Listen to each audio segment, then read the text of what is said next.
Tóxica eres tú cuando me tratas mal y sigues, cuando tú me traicionas con vaciles. Hermosa pero tú tienes como 10,000 perfiles, uno que me ames y otro que me olvide.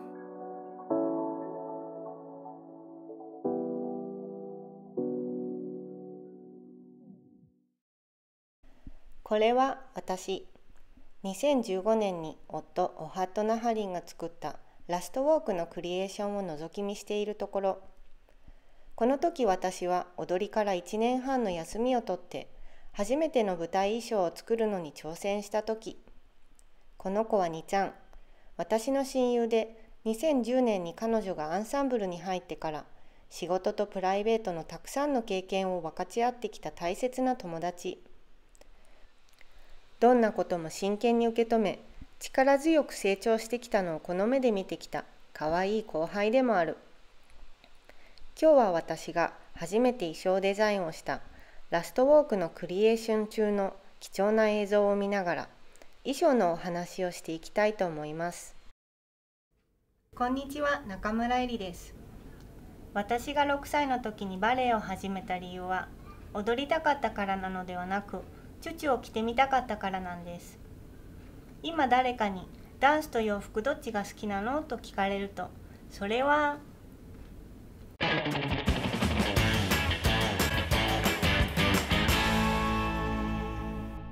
この子はロンディーウェ。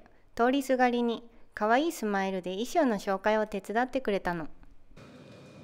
New collection, runway. I think it's great. This is beautiful for anyone. Fashion, Vogue, Vogue. You are very flattering little. Great for summer. Everyone looks great.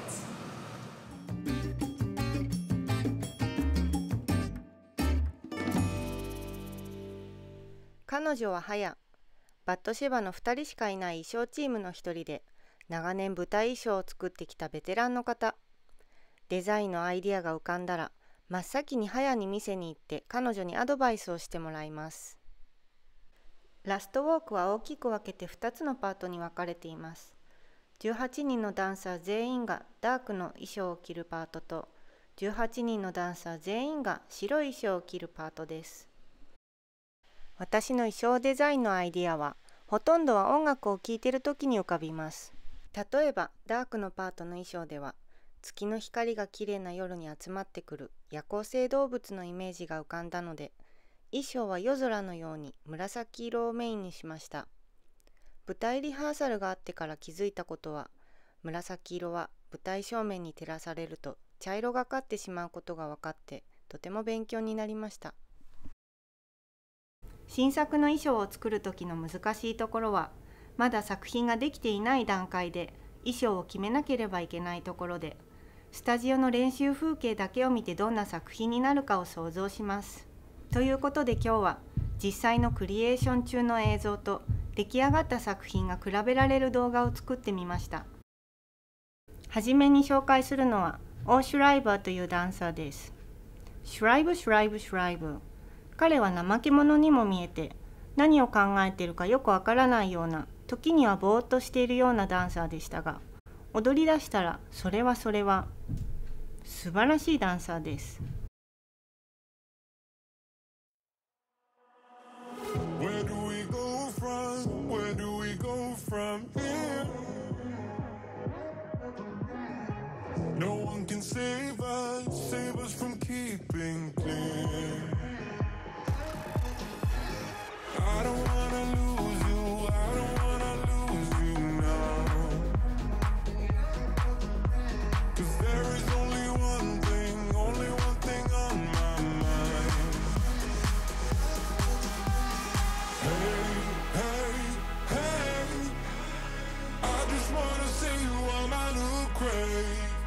次はニューヨーク出身のビリーを紹介します。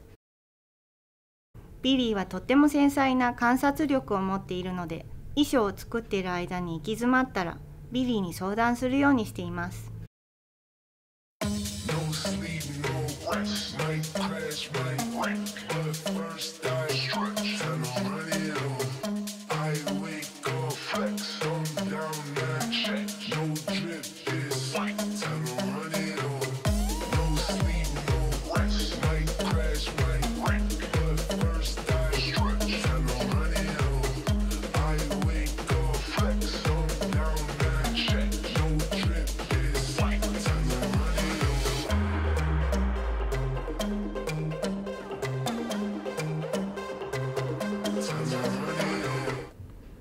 次はレイチェル・オズボーンとイアン・ロビンソンを紹介します。レイチェルは長年バットシバで踊ってきたオーストラリア出身のダンサーで、彼女の踊りは心がとっても開いていて、かつミステリアスな不思議な魅力があります。レイチェルとイアンのデュエットは When we wake, hear the birds and see the sun. Side by side our fears are done. Oh, the good times just begun. Oh, we know what we have, let's hold on tight. Found what we're looking for in life. Call us crazy, but things are finally right. With you and I, the future is bright. 彼女は変なのではなくて変という名前の子。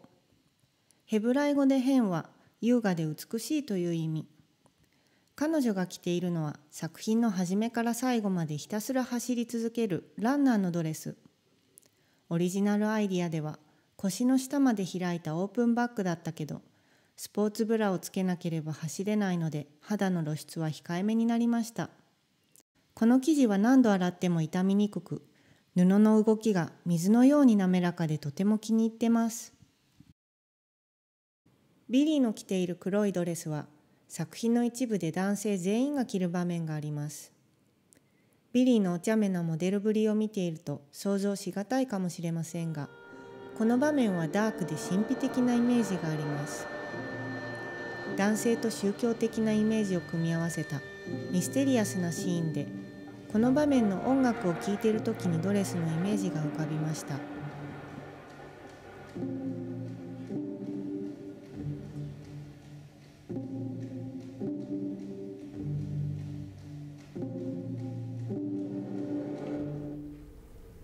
この次は私の大好きなチュチュのデュエットがあります。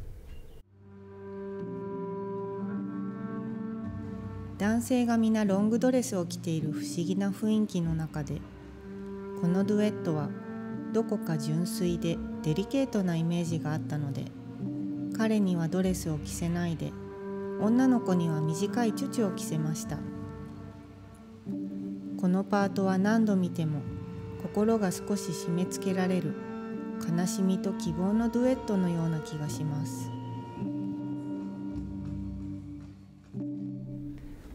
この次は全員がマスクで顔を隠しているパートがあります。どうして顔を隠したかというと、ある日リハーサルを見に行った時に、なぜかダンサーの表情がなんとなく気に入らなかったのです。変な顔をしてたとかそういうんじゃなくて、顔の表情がなかった方がこのパートの良さが出るのではないかと思ったので、マスクをしてみることにしました。これが実際のマスクです。よく見ると透けているのがわかります。このデザインにたどり着くまでものすごい時間がかかりました。初めての18個のセットを作った時には一個一個手縫いで、一つのマスクに5、6時間はかかりました。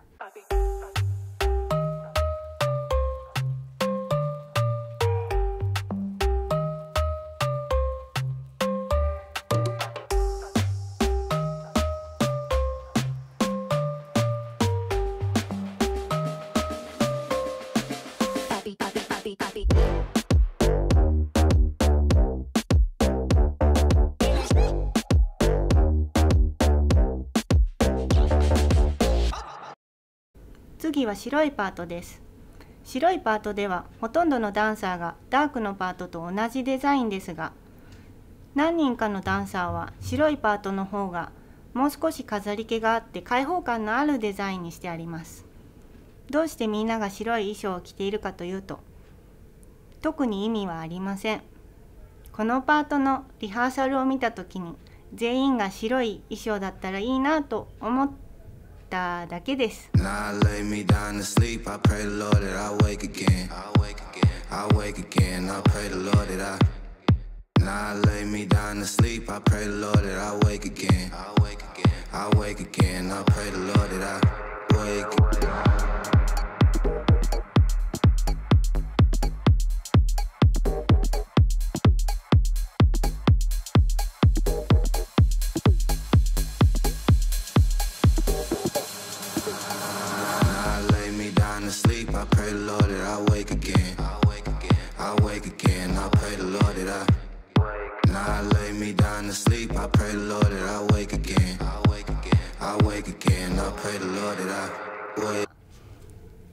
何年か衣装デザインをしてきて一番身についたことは、それはダンサーの文句にも耐えられる強い心です。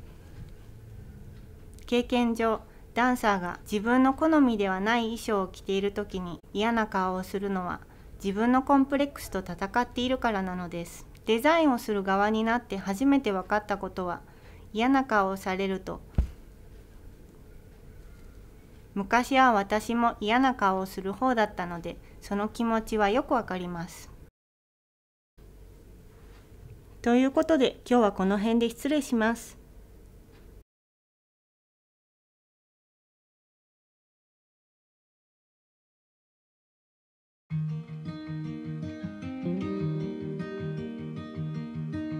Say something that will make my day, 'cause these memories of her won't go away. They're haunting me so I can't sleep. She was a pretty little liar who cut me deep, 'cause she left me here alone.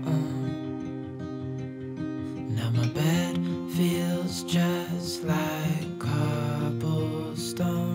Oh, where did she go? Oh, was I supposed to know that she'd leave? Was I too naive to think that she'd be the one? Whoa.